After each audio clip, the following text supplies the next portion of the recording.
Salve, salve guerreiros! Tudo bem com vocês? Bem-vindos ao nosso curso de processo penal. Depois de dar um gás aí em processo civil, trabalhar com a teoria do esgotamento, iniciamos agora, nessa reta final, o estudo com processo penal. Eu já adianto a você que está aí desesperado, cadê as aulas de processo penal? Se você entendeu bem o processo civil, agora você estudará comigo o processo penal realizando comparações. Então veja bem, logo aqui nos primeiros vídeos são vídeos bem simples, né? Figura do juiz, impedimento, suspeição, figura do MP, do acusado, do defensor. E logo em seguida a gente entra processo, procedimento e depois eu, professor Alex, pulo o capítulo do Tribunal do Júri. Por que eu vou pular o Tribunal do Júri? Porque para o professor Alex é importante que você saiba o que é um procedimento ordinário, procedimento sumário e um procedimento sumaríssimo. Se você tiver isso de forma muito clara, de forma muito objetiva, eu já fico satisfeito, porque você tem sumário, ordinário, sumário e sumaríssimo, ok? Já está tudo fechado, tudo organizado para você.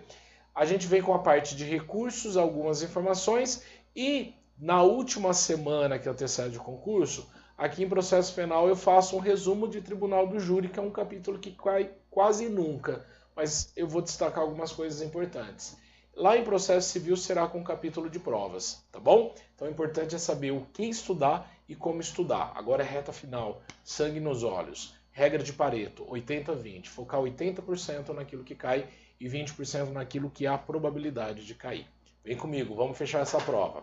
Olhem só, logo de cara no processo penal, nós temos algumas regrinhas específicas e ele vai ao encontro daquilo que nós já vimos lá no processo civil.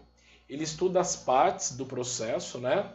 Lembrando que as partes deste processo é um processo que ele tem autor, que ele tem réu, só que aqui eu não uso essa nomenclatura, não é? Aqui eu uso a nomenclatura de acusado, aquele que vai defender o acusado. Aqui eu uso expressões de vítima, aqui eu uso expressões como querelante, querelado, tá bom? E a figura sempre imparcial do nosso amigo juiz. Com essas bases iniciais que você já tem de processo civil, olha o que eu preciso trazer a você no primeiro artigo elencado no seu edital, que é o artigo 251. Ele traz esse poder ao juiz, dizendo que o juiz cabe a ele, incumbe a ele prover a regularidade do processo.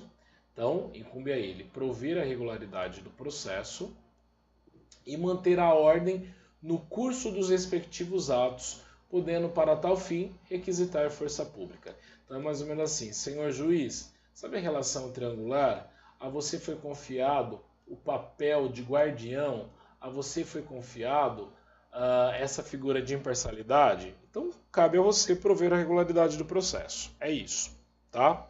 Logo em seguida, no 252, ele começa a trabalhar algumas hipóteses, que são aquelas hipóteses que você já aprendeu de suspeição e impedimento, né? Suspeição e impedimento. Impedimento, sempre lembrando que tem a ver com a vida funcional do juiz. E suspeição tem a ver com a vida íntima do juiz. Se você olhar o 252, você vai observar que o 252 são hipóteses que traz a ele causas de impedimento. Então pode escrever aí na frente do 252, causas de impedimento. Enquanto no artigo 254, eu tenho a hipótese de suspeição, tá bom? Então vamos fazer uma tabelinha aí, vai anotando. Quais são as hipóteses de impedimento do juiz no processo? Inicialmente, quando você tem funcionando cônjuge, parente, esse parente pode ser consanguíneo ou afim, em linha reta ou colateral, até o terceiro grau inclusive, e aí eu vou estender. Então, quando estiver funcionando cônjuge ou parente até o terceiro grau, como defensor ou advogado de uma das partes, órgão do MP, olha só, órgão do MP, autoridade policial também foi elencada aqui, autoridade policial, e auxiliar da justiça ou perito. Observem que o termo auxiliar de justiça, ele é bem abrangente, né? Ele é bem genérico, auxiliar da justiça. Alex, o que é um auxiliar de justiça? Como é uma prova descrevente, nós não iremos aprofundar aqui e fazer um estudo jurisprudencial do que vem a ser auxiliar de justiça. Mas, praticamente, são aqueles que você já aprendeu lá no processo civil. Então, tem cônjuge, tem parente, consanguíneo ou afim até o 3º grau, atuando como defensor, advogado, órgão do MP, uma autoridade policial, auxiliar de justiça ou perito, ele está impedido de atuar nesse processo, tá bom? O que mais que a gente tem aqui? Esse juiz, ele atuou como testemunha. Se ele atuou como testemunha, ele está impedido de atuar no processo, tá bom? Alex, e se ele já se pronunciou no processo sobre uma determinada questão, olha como diz o inciso 3º, tiver funcionado como juiz de uma outra instância, então de repente esse processo está lá em 2ª instância e ele atuou em juízo de 1ª instância, tá bom?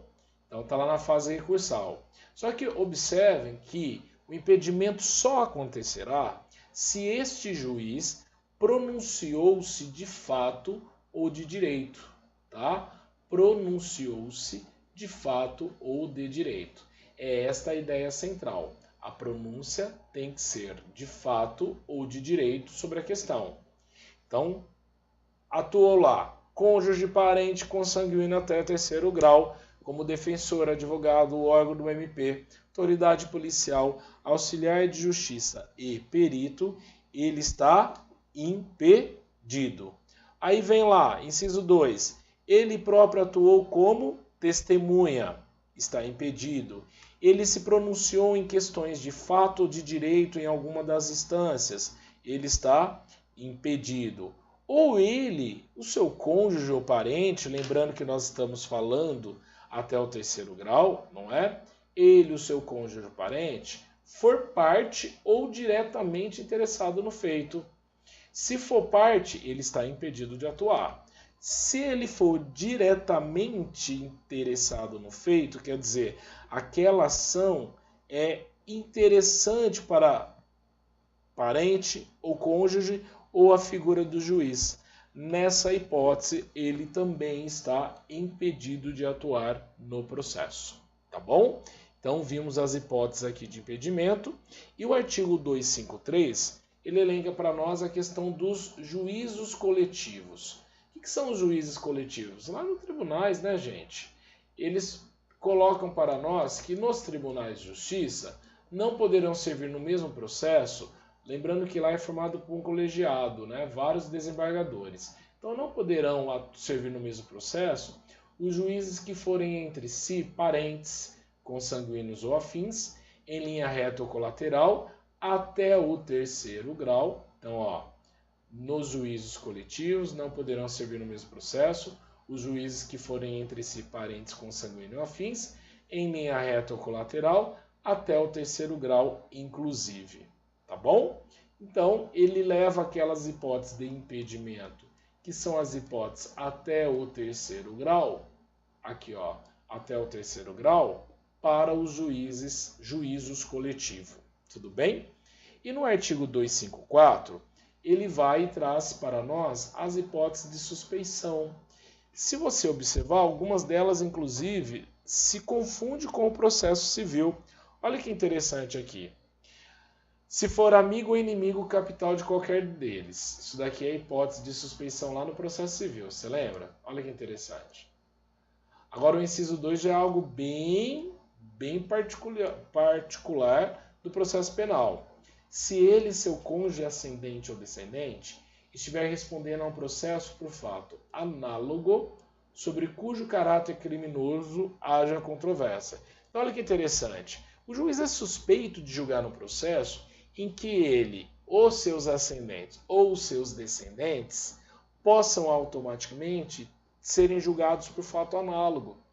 Ele será suspeito por quê? Porque de repente ele queira que os parentes, né, que o seu cônjuge tenha um julgamento brando, leve, e aí ele pode ser tendencioso num processo desse, então ele vai ser considerado suspeito. Essa é a ideia do inciso 2.